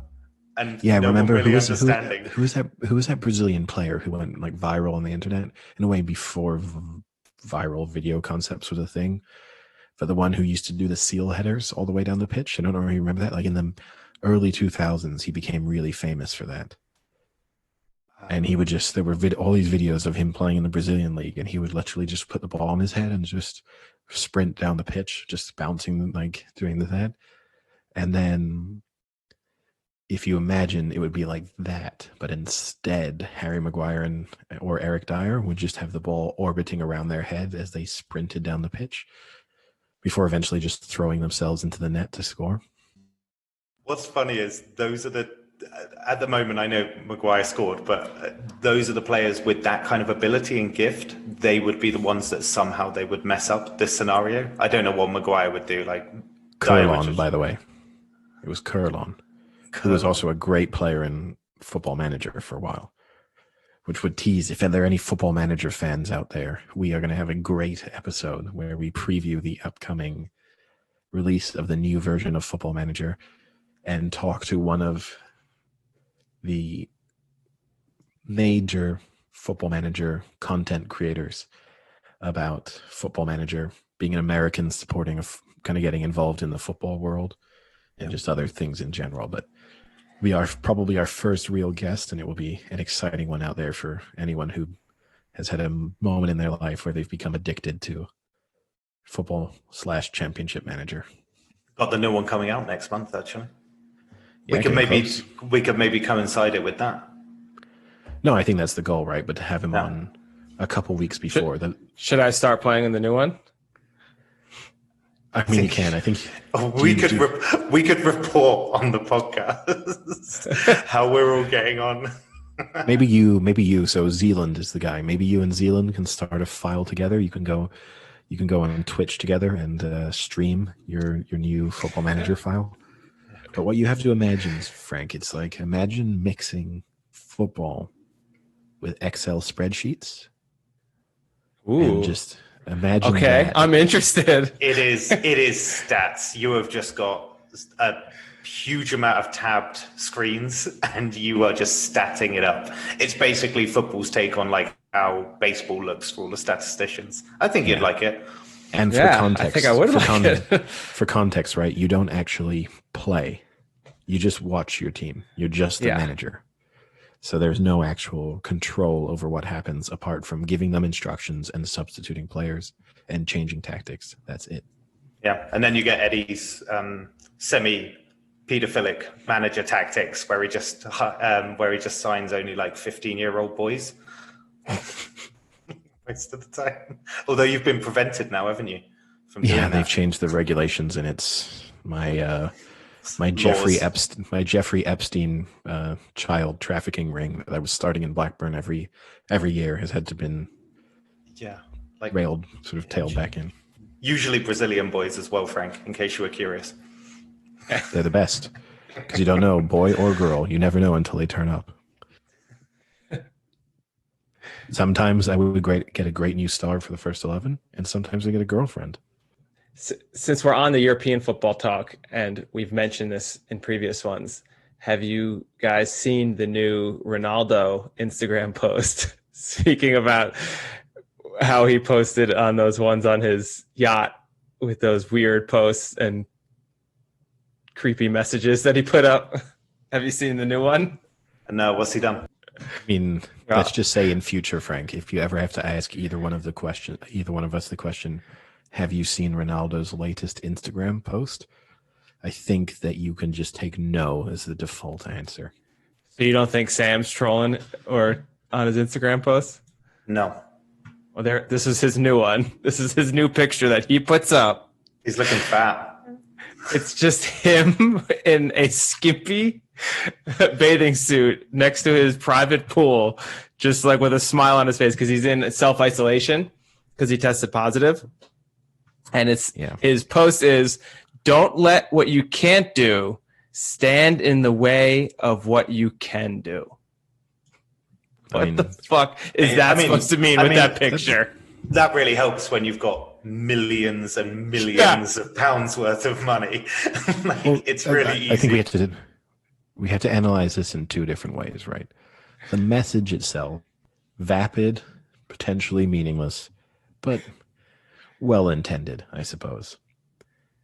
That being said, the message combined with that image is so him in dumb. a skimpy bathing suit on his pool, shredded. I'm not going to knock him. If I looked that good, I would be posting skimpy bathing suit pictures every 15 minutes, right? But if you looked that good and were him, though, would you still do it? Like if you were just a normal guy who looked that good and that was what you had going on in your life, then yes. But if you are also one of the best players in the world and have made like almost $1 billion, do you still really need to post? Do you still really need to post all those up? Yes, I actually think the opposite. It's quite small, though. I mean, for someone that's got like $1 billion, it seems like a small pool. It's probably just his bath. That's just his indoor pool. Yeah, that's like the pool before the big pool. You know, where you like that's the pool in his bathroom. Yeah. Oh, like when you have, I mean, you used to do this when you're a swimmer, like the pools that you get wet in before you then actually get into the pool so that your body's already wet. Yeah. But that could be. Here's what I'll say. I disagree with you because I'm fine with him posting this in the sense that he has the exact life that he wants. So I'm fine with him posting the kind of like smug, not that they are smug necessarily, but like the smug showing off Instagram post. If you're like a manager at Denny's, I don't care if you have that body. If that's your Instagram post, I would be like, no, let's calm this one down, Steve. All right. Well, we don't care that you look like that. We know you're miserable every day when you wake up and go to work. I hope one of our fans is a Steve who's a current manager at Denny's and is just thrown his phone into the woods. He's done. He's never listening again. He is. I'm just taking shots at him. He's been going to the gym. Yeah. He's been working on his poor guy. I'm Yeah. letting him know. No one gives a shit, Steve. Your life still sucks. Steve from Paul, and then Denny's we'll has been talk. working his ass off the past year. Hasn't eaten a Denny's meal in a year, even though he's the manager, just so he can keep his figure. Exactly. Just wanted to show the world his progress, and I'm telling him, put it away. Nobody cares. So that's one COVID related, I guess, occurrence. The other one, I think that's completely opposite. That was funny, is the Philadelphia Eagles are notorious for having the worst fan base in the NFL. They are super scummy. They'll fight anybody, throw beer bottles, glass anyone at a game. So much so that in the last stadium the Eagles had, there was a courthouse in the basement of the stadium that when people were arrested for fighting, they would just bring them right down there to sentence them, supposedly. Did you see that they're still fighting in the stands because they're letting limited people in? But it just makes it so funny because they have to be separated because of COVID. So there's this video of an Eagles fan fighting a Ravens fan, but he's got to climb down like 9 rows of seats as he's just like yelling at him and just like trying to get over each row of the seats. So it's about 20 seconds of him like really struggling to get to this guy before he just starts unwailing at him. It was so funny. That's what you have to say. Like, that's when you know you're a real head case. Because like I can get getting into a fight or an argument, but you'd usually think like if you have any opportunity to like calm down for a second, or for you to like see the moment, that you should stop. I remember when I was a kid, my dad's not like a big road rage guy or anything, but once when we were driving, this guy was just like right on his tail the whole time, and then like at multiple traffic lights honking at him and things, and we were going through this windy road, and eventually my dad kind of did the gesture of like, oh, you want to start, like, let's stop, let's like sort this out, and pulled over to the side of the road, and the guy pulled over behind. The guy got out of his car, and my dad like opened his door, and he went to get out too to take on the guy, but he forgot to take his seatbelt off. So he just,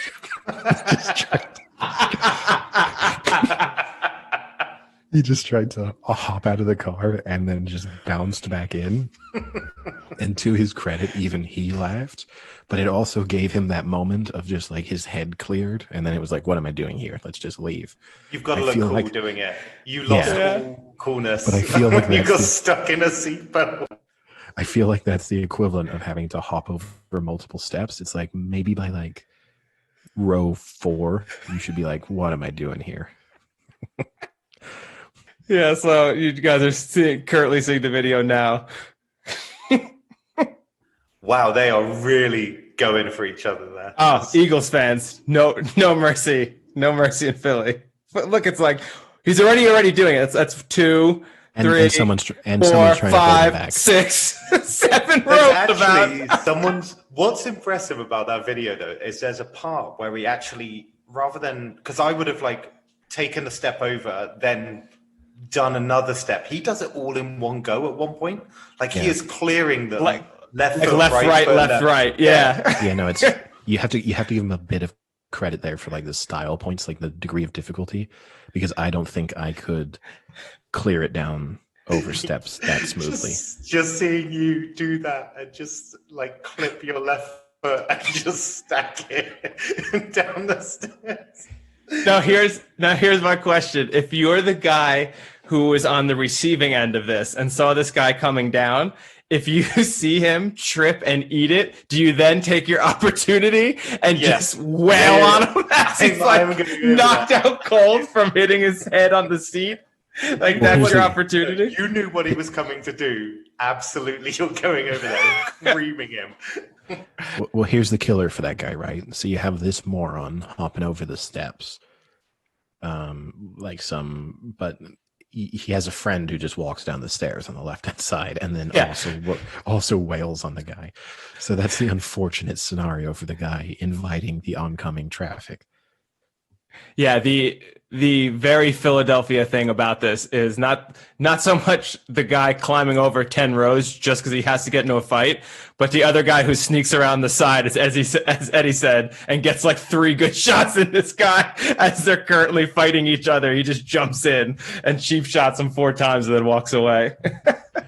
I mean, I guess you'd have to say the thing that makes it even dumber, right? You have to know you're getting arrested. Oh, yeah.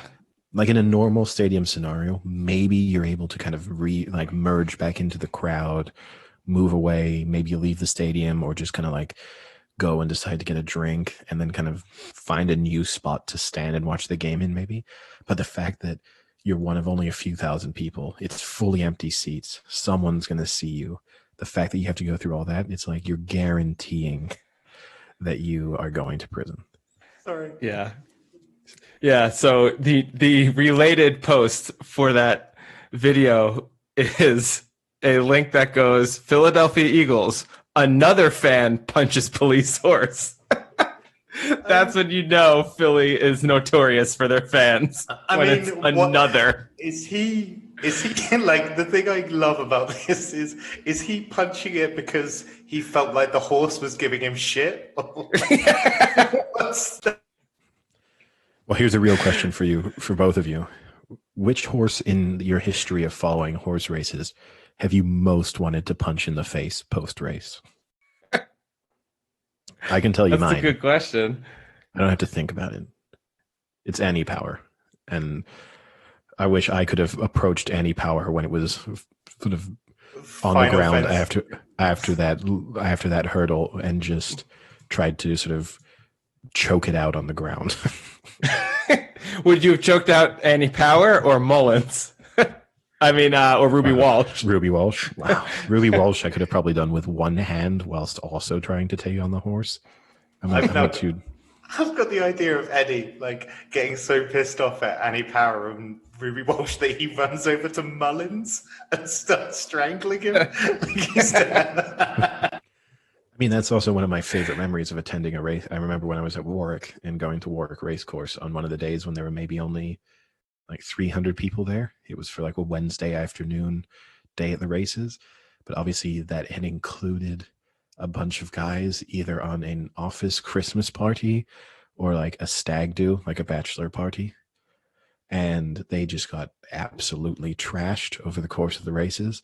And then in between the races at one moment in time, they were all egging each other on. And one of them decided to hop over the fence and run onto the straight. And he was maybe, I'm going to say 2 furlongs away from home from where he hopped over. And he he was just like sprinting down the home straight with his hands out, screaming. And there wasn't a lot of security there, but 1 or 2 stewards hopped over to try and chase him, but did so in pursuit, which was the odd move. Oh, no. It's like you gotta outrun him now, and he obviously has way more motivation to run faster than you. And then a couple of police officers hopped on to try and catch him. So you were in this like bizarre Benny Hill sketch. It's a Benny Hill. Yeah. You have this guy running down, and credit to him, he not only kept going, but then with the way Warwick Racecourse happens, like at the end of the home straight, it kind of feeds into a road. So he just proceeded to run straight into the road and just never turned around and just left. He had to do a solid maybe 800-meter sprint to do it, but then just was gone. Never got caught. So when he ran into on the straight, there wasn't a race going or anything. No, that would have been actually. That was the interesting. That happened this. There weekend. was. He won. Yeah. No, in New Zealand this His weekend. name was Annie Power. I saw this video from New Zealand horse racing this weekend. So as you know, it's like common, particularly in France. Actually, it's super common that there are small like pitch and putt golf courses in a ring at racetracks or like driving ranges, that kind of stuff. Obviously, they have that in New Zealand quite often too. And what is interesting is seemingly wait. So in the inner ring of the racetrack? Yeah. You have that at a lot of golf courses. And so even like Longchamp has a driving range in it. And I think it has, but the interesting thing is that normally in France, for example, they close that when there's a day of races. Seemingly in New Zealand, they didn't. Oh God! And then some idiot who was playing golf obviously hit himself slightly off course onto the middle of the home straight, and then walked onto the home straight to try and play his shot, but did so with horses about 150 yards away from him. The video is quite incredible because it's this guy literally lining up his shot with his like 5-iron, standing over the ball, and then he obviously suddenly either hears or sees the horses out of the corner of his eye and notices like 8 horses barreling directly towards him, and then just sprints off and avoids any like serious injury or anything. But just the idiocy on the part of the race course, that they don't see that as like even if the person isn't dumb enough to run on, just imagine that like someone like totally skewed a shot and just like nailed a jockey in the head. That's what I was thinking. Like, how furious would you be in the stands if you're betting on like the horse out in front at the moment? You're about to make a killing, and then you don't see it because the golf ball's too small, but your horse just stacks it from being smacked in the side of the head. I mean, even if it didn't hit the horse right, it might be enough to spook it. So you might have an incident where the horse jinks and the jockey is unseated, or the horse kind of comes to a halt and something. I mean, just really dumb on the part of the race course to allow that to happen. But yeah, it happened. Throw that into another weird sporting incident from the weekend. I've never seen that before in the racetrack. I'll have to look out for that next time. France, I would say almost every racetrack in France has some golf course or like driving range in the middle, because it's just a good way to use or you have area. Weird scenarios like the racetrack at Saint-Malo has a rugby pitch in the middle. So it's like a multi-purpose venue where it has lower league French rugby, or it's a racetrack. Now, admittedly, it means that this stand is very far away from the rugby pitch if you do go and watch a match. But it makes sense, because otherwise you'd have this huge area of land right in the middle, which in some instances, right, might be kind of prime real estate that is kind of unused and useless. Now, I guess we kind of wrapped up some sports. We briefly mentioned baseball, but maybe worth saying it's World Series time. And Sam the Squid had another 2-for-2 round in his playoff predictions. So did I. Yeah, no, we all did. Oh, I'm a squid. I'm just saying that that's true. Sam the Squid is 6 for 6 on his most recent predictions. And I think you're now 10 for 14 on your baseball picks for the playoffs. I had a really bad first round, and I only got like 50% of them, I think. Yeah, you went 4 for 4 round 1, 4 for 8 round 1, 4 for 4 round 2, 2 for 2 round 3, and now it's the World Series. So Sam, who is your World Series winner?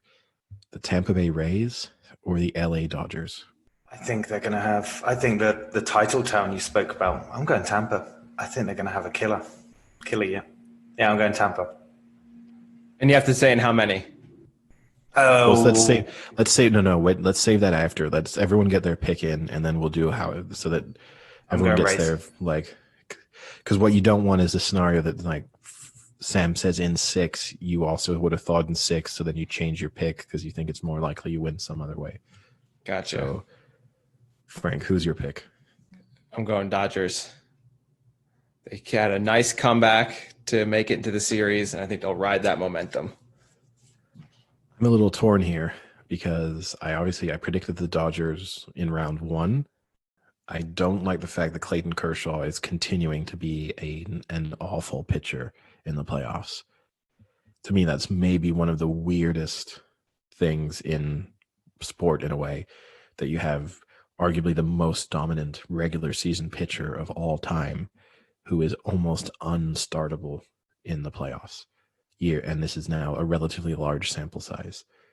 So I don't love that fact, but because I picked the Dodgers the whole way around, I can't flip picks now. So I'm also going to take the Dodgers. So Sam, I guess how many games you think it goes doesn't matter now, but what do you think the series score is? What's it out of? Does it change? 7. Love that question. For anyone doubting, right? For anyone thinking that we're making up your lack of knowledge, also your inability to like retain knowledge is the incredible part. This is one of those things I kind of look forward to it. I feel like if our podcast becomes really popular, and I mean this with not as a dig at you, but you might kind of evolve. Like the Sam the Squid character is like the Carl Pilkington of our podcast. And the idea that you'd have this guy where people are like, surely this is a character. Like by now he's figured out. Like he knows who these teams are. It's like, nah, he just instantly forgets. He somehow never sees any of the scores. I really try. I mean, it's easy to do with baseball, right? It's not reported in the UK, so it's kind of easy to avoid. But I really try because I try to limit as much knowledge as I can to retain the innocence of my picks. Well, baseball is going to be easy for you for two reasons. One, yes, you're definitely going to forget, and there's almost no coverage in the UK. Like you will get NBA highlights. You obviously get NFL like live games and highlights, but even if you're watching like the full hour of Sky Sports news, they show almost no baseball. Like unless it's an extraordinary play or something, they'll show when someone wins the World Series, and they might show the highlights at the very end. Now that it's the World Series games, they might say like, well, the Dodgers beat the Rays 2-1. They might do that bit. But fundamentally, you're getting no coverage. And the thing that will help you in future years is like, there is quite a big turnover as to when teams are good. So a team can go from being good to bad and vice versa pretty quickly. But if you don't... Well, Eddie, how many? Okay, we're going to say it at the same time like we did... Sam, I'll go. Shall I go first? Because I don't want to hear your two and be in any way influenced. No, but you say yours, but yours doesn't matter because you're the only one who picked the Rays. So like the Rays win the World Series, you win. Okay. But tell us how many games. I want it to go the distance, so I'm going to go. They do it. They do it in 7. Yeah. Oh, a thriller. He almost forgot again how many games. He's like, they go the distance. No. I didn't know. I didn't know whether to say they win 4-3 or win in 7. Yeah. All right. So, Sam, you want to give us a 3-second countdown, and we'll say. Wait, how about I just write it down now, and then I'll just hold up. Yeah. So Okay. I'll do 3, 2, 1. Then you show on 4. All right. I've written mine down. All right. Go ahead. Kind of Are you ready, Eddie? Go ahead. How many do you have? Well, Eddie can't show anything. He doesn't have to show. but- Just say how many. 6, 7. All right. Wait, no, real quick. Let me scratch that out. Yeah, Frank's screwed me here. He had 7 different cards. Yeah, I'm a magician. I had, I had all. No matter what you said, I had one for it. Exactly. No matter what number I thought of, he was going to have it. For the size of the paper, that was a really small 7. That's true. Yeah, sorry. It reminds me of the time I visited Eddie and we watched Can You Beat Penn and Teller for about 3 hours that one day. We just sat there watching Can You Stump Penn and Teller. I love that show. I know I love Magic. I don't know why. I just really enjoy Magic. Yeah, I love Magic, and I particularly like that show because I feel like at least you're getting a kind of sort of real representation of it in the sense that the goal of some of the people involved is to tell you that the trick isn't that good. Like I hate like the Facebook magicians where you occasionally will get the video come up and you're like, this is so dumb. Like it's obvious how he's done it. Meanwhile, you have morons in the comments section just being like, oh my God, how did he do it? How did he do it? Like it's even as stupid. Sometimes he will be like, it's want to like pick a number between 1 and 7. You're thinking of 6. If you were thinking of 6, like and reshare this. And then everyone's like, oh my God. And it's like, you do realize, you idiots, like only the people who thought of 6 are liking and resharing this. Everyone else was like, oh, that's how he does it? Everyone else was like, that's stupid. That's clever. Wow. He must be some kind of sorcerer. Yeah, you're right though. But watching real magic be performed in front of magicians is always, you have to have that step up because you have to be legit. My favorite, when I went to one of my cousin's weddings, there was this guy sitting next to me. I think I've told you this, Frank. But The guy who's I sitting probably next won't to me. remember. Yeah, that's true. The guy sitting next to me at the dinner. So we like got to talking. I was like, "So what do you do?" And he's like, "Oh, I'm a professional magician." I was like, "No way." And he was like, "Yeah, that's what I do." I was like, "This Best is gonna be wedding ever. And then I was like, "Can you do a trick for me?" And he was like, "Well, like a lot of magic involves like preparation and stuff." And his wife, who was sitting opposite, was like, "Of course he can do a trick for you." And just as it turned out, he just comes loaded to like and he literally spent the next 5 hours. First, he started with our table just doing magic tricks. And then obviously other tables like heard about it. And then he just like, it was as if he'd been hired as a magician for the event. It was like bringing people over, do this trick for him again. Doing it. The only thing that would suck for him is sometimes he'd do the trick and then be like, do it again for this guy. And he'd be like, I can't just like instantly do it again. Like I do have to like set it back up. And like that's always like the mild downer, right? Because you're like realizing that It's not real magic. even though you don't think it's magic, there's still that moment of like, oh, okay, you have to like set that deck up in the right way and stick that back up your sleeve and stuff. But it was amazing. And he was legitimately really good. He did tricks and equally to me, he was like, oh, do you really like magic? Or are you just kind of like making fun of me? And I was like, no, I really like magic. Can it be both? I was like, I watched Penn and Teller, like every episode of Penn and Teller Fool Us, like every episode. And I watch other magicians. I was like, this guy is my favorite magician. He has one trick I love. I don't know how he did it. He was like, oh, okay, you're like reasonably knowledgeable about magic for like a non-magic person. And I was like, yeah. So for a non-mage. Non-mage. Call it a non-mage Harry Potter. He's a muggle. Eddie's a muggle. Eddie, was this wedding in England or the U.S.? It was in England. Oh, then you were a muggle. Had it been American, you would have been a non-match. It was at this place called Hogwarts, I think. His best trick of the night, though, was he ended up getting the married couple to get a divorce. And the behind the scenes was he actually slept with the bride. Just to clear this up in case he did not. They are still happy. Ta-da! How did he do it? They are still happily married. It's just illusions. Mirrors. Smoke and mirrors. That was also the only wedding I've ever been to where I won a bet, because when the speeches were about to go up, someone came round, and for the best man speech, they ran a sweepstake on how long the speech would be. So it was like £2 each per person, and you just picked a number on how long the speech would be, and the closest person to the correct number won. And I won. It was like 100 people went in on it, so nice £200 win at a wedding wasn't bad. I also thought, because generally I think speeches are so dull, and they're just there to either amuse the handful of people who know the inside jokes or to make the person giving the speech feel good about themselves. I thought it was a really interesting way of getting everyone semi-invested in the speeches for at least a short period of time.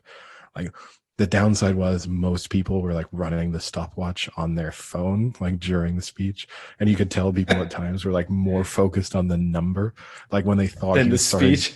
When they thought he was starting to like wind up, people would be like 14:21, 14:22, is he stopping? And then like restart, they'd be like, oh fuck, like no, I'm out. Wrap it up, mate.